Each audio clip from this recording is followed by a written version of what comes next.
If there is one film series that I am extremely passionate about, it would have to be the iconic Pink Panther film series from Blake Edwards.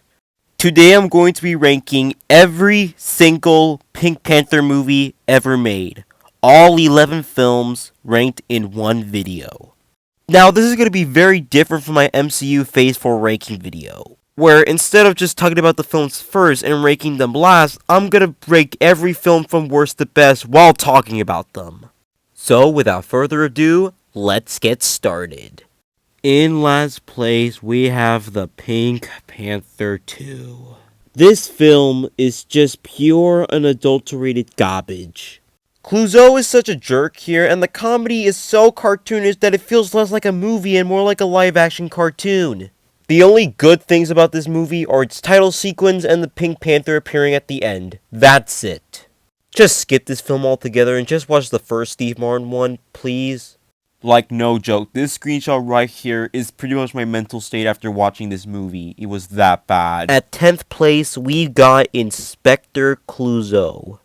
This was the first ever attempt to make a Pink Panther movie without Peter Sellers or Blake Edwards, since both of them had a falling out during a Shot in the Dark's production. And it really shows here with a poor story, Alan Arkin not really being a great Clouseau, and this movie just not being funny. Just like the Pink Panther 2, just skip this one. In 9th place, we've got Trail of the Pink Panther. How did we go from a great movie like Revenge to a godforsaken clip show? The first half of the movie are just deleted scenes from Strikes Again that aren't funny, and for the rest of the movie, just a freaking clip show. Since this was the first Pink Panther movie to be made after Peter Sellers' unfortunate passing, as a tribute to him, it's okay at best. But as a movie, it's just awful. At 8th place, we've got Son of the Pink Panther. This one is a little bit better than Trail, but sadly it's still not very good with awful pacing and a story that's just really too dark for a series like this. Like the previous three, just skip this one entirely, you're not missing much. At 7th place, we've got Curse of the Pink Panther. This one is definitely the best out of the original series' attempts to make a new movie without Peter Sellers. But the movie's still not great, I'm sorry. The worst part of this movie is definitely when they bring back Clouseau, this time played by Roger Moore, who was playing James Bond at the time. But it has other problems like some of the jokes not landing, and Cliff being a passable but not really great protagonist. Out of the bottom 5 so far, this one I would definitely recommend the most watching, but it's still not really anything special, it's just decent. Ironically, at 6th place, we got the 2006 Pink Panther. I gotta say, I enjoyed this movie more than I thought I was going to. I knew it was definitely going to be better than Trail and Inspector Clouseau, but I thought it would be below Curse. But to my surprise, it is actually better than Curse, which is why it's at number 6. It does have its problems like Clouseau not really being likable and trying a little bit too hard to appeal to modern audiences, but still, I enjoyed it and it turned out to be a pleasant surprise. And here we are, people, the top 5. At 5th place, we got the original 1963 Pink Panther. This is a pretty good start to this series. Even though I will admit that I don't really consider this the first film in the series, you'll see why in a bit, and the fact that it goes on for a bit too long. But I still really enjoy it, and I think it's a pretty good film.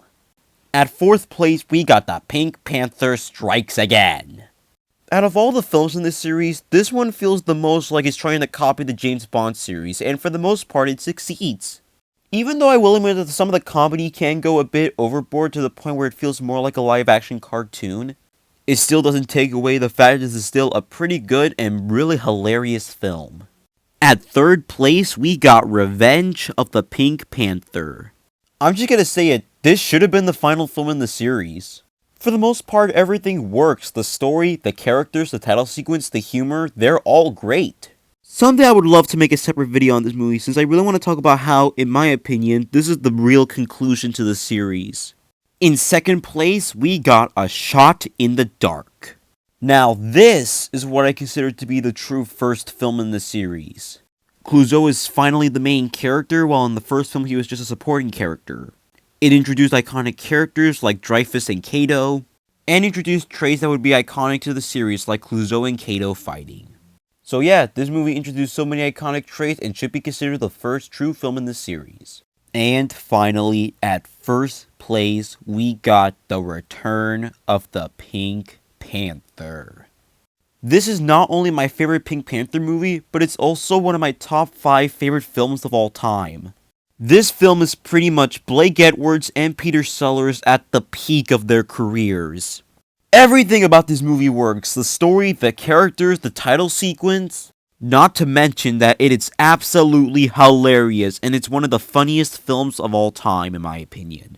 Return of the Pink Panther is just a perfect movie. If you haven't watched it, please do, it's amazing. Well, we did it, all 11 Pink Panther movies reviewed in one video. I gotta say, with the exception of the bottom 4, I really did enjoy making this video and watching these movies again. I'm just thankful this wasn't as painful to make as the Phase 4 video. If you haven't already, please check out these movies, even though I would highly recommend to only watch the first 5 movies, excluding Inspector Clouseau. These 5 movies, in my heart, will always be some of the greatest comedies of all time. By the way, go watch Amphibia, it is generally an amazing show. Team Marcy for life!